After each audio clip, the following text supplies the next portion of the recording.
নমস্কার বন্ধুরা, কেসি কিচেনে সবাইকে স্বাগত। আজ আমি নিয়ে এসেছি সজনে ডাঁটার একটা রেসিপি।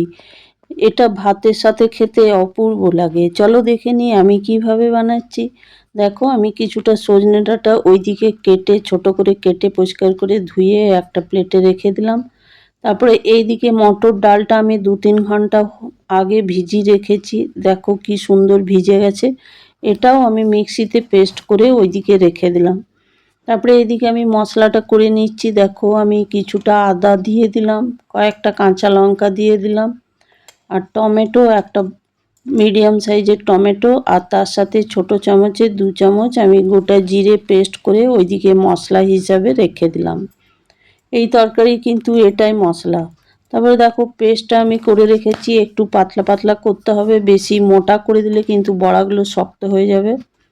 তারপর দেখো, এর মধ্যে আমি নুন দিয়ে দিলাম, আর ছোট চামচের 1 চামচ আমি কালো জিরে দিয়ে দিলাম। দিয়ে দেওয়ার পর এই পেস্টটাকে ভালো করে ফেটে নিলাম। ফেটে নেবার পর একটা কড়াইয়ের মধ্যে সমস্ত বড়াগুলো আমি ভেজে নেব। এই বড়ার যে ব্যাটারটা কিন্তু খুব বেশি ঘন করা চলবে না, তাহলে এটা মটর ডালের বড়া।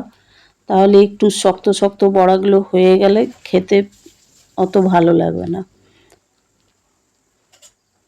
তারপরে দেখো, এই বড়াগুলোকে সম্পূর্ণ আমি উল্টে পাল্টে ভেজে নেব লাল করে।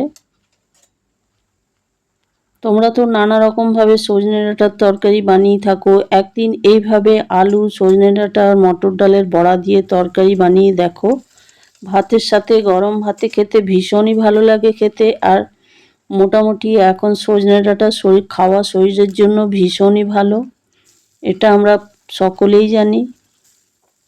দেখো, আমার বড়াগুলো হয়ে গেছে। হয়ে যাওয়ার পর আমার কড়াই ছেড়ে যাচ্ছে।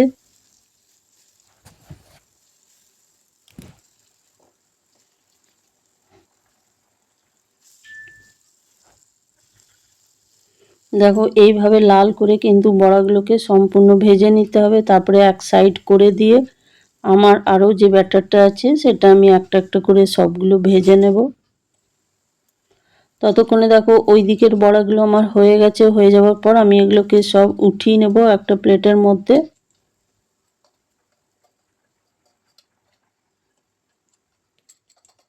উঠিয়ে নেবার পর আরও যে ব্যাটারটা আছে সেটাও আমি এটার মধ্যে, এই তেলের মধ্যে দিয়ে সমস্ত বড়াগুলো আমি ভেজে নেব। ভেজে তুলে নেবার পরে দেখো, ওই কড়াইয়ের মধ্যে যে তেলটা আমার আছে ওর মধ্যে আমি ছোট চামচের 1 চামচ গোটা জিরে দিয়ে দিলাম, একটা এলাচ থেতো করে আর 1 টুকরো দারচিনি ওই তেলের মধ্যে দিয়ে দিলাম। দিয়ে দেওয়ার পরে এটাকে ভালো করে নেড়ে চেড়ে নিতে হবে। আর জিরেটা যখন ফুটে উঠবে তখনই জানবো যে আমাদের হয়ে গেছে। তারপরে ওইদিকে যে মশলাটা আমি পেস্ট করে রেখেছি, টমেটো, আদা, জিরে, কাঁচা লঙ্কা, সেই মশলাটা আমি দিয়ে দিলাম। দিয়ে দেওয়ার পর একটা তেজপাতাও আমি এর মধ্যে দিয়ে দিলাম। দিয়ে দেওয়ার পর খুব ভালো করে এটাকে কিন্তু কষতে হবে।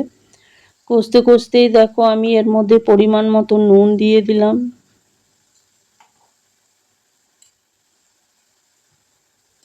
এক চামচ আমি হলুদ দিয়ে দিলাম। ছোট চামচের 1/2 চামচ আমি কাশ্মীরি লঙ্কার গুঁড়ো দিয়ে দিলাম, আর তার সাথে 1 চামচ আমি ধনে গুঁড়ো দিয়ে দিলাম। তখন আমি জিরেটা পেস্ট করে রেখেছি, গোটা জিরেটা, সেই জন্য আর জিরে গুঁড়ো দিইনি। তো এইভাবে কিন্তু তরকারি বানালে তরকারির স্বাদ ভীষণভাবে বেড়ে যায়। তারপরে দেখো, আমি একটা আলুকে এইভাবে ম্যাশ করে রেখেছি। তোমরা চাইলে কিন্তু আলুটা কেটেও দিতে পারো। তো বড়াটা ভেজে নেবার পর ওই তেলের মধ্যে তখন আলুটাকে ভেজে উঠিয়ে রেখে নিতে হবে। আমি এটা ম্যাশ করে দিয়েছি এই জন্য যে তরকারিটা একটু বেশ গ্রেভিটা ভালো হয় আর খেতে ভীষণ ভালো লাগে। তারপরে দেখো, ওই আলুটা দিয়ে দেওয়ার পর আমি মশলাটা খানিকক্ষণ ধরে মিনিট 3-4 ধরে কষে নেব।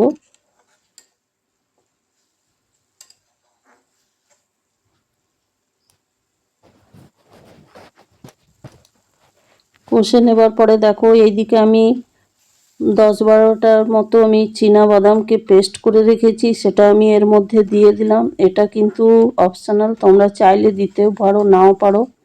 এটা আমি যেহেতু তরকারির মধ্যে আমি ভিজিয়ে রেখেছি ওই জন্য আমি দিয়ে দিলাম। এটাতে দিলে কি হয়, তরকারির টেস্ট আরও বেড়ে যায়।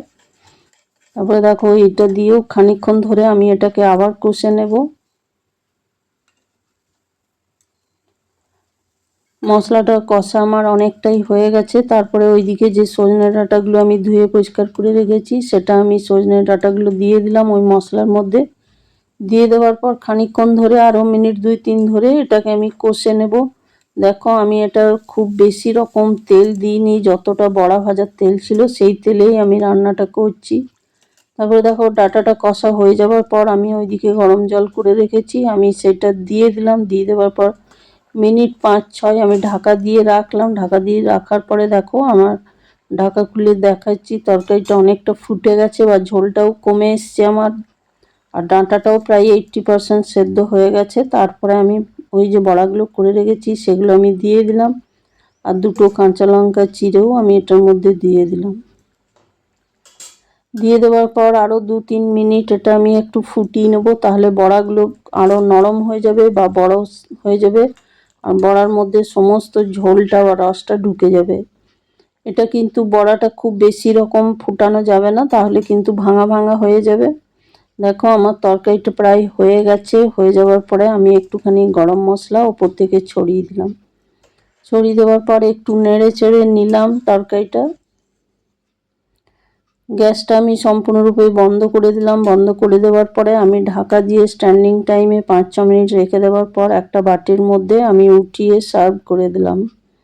আমার রেসিপি যদি তোমাদের ভালো লেগে থাকে তাহলে লাইক, শেয়ার ও কমেন্ট অতি অবশ্যই করো, আর নতুন বন্ধুদের সাবস্ক্রাইব করার অনুরোধ রইল। তোমরা ভালো থেকো, সুস্থ থেকো। ফিরে আসছি পরের কোনো রেসিপি নিয়ে। ধন্যবাদ।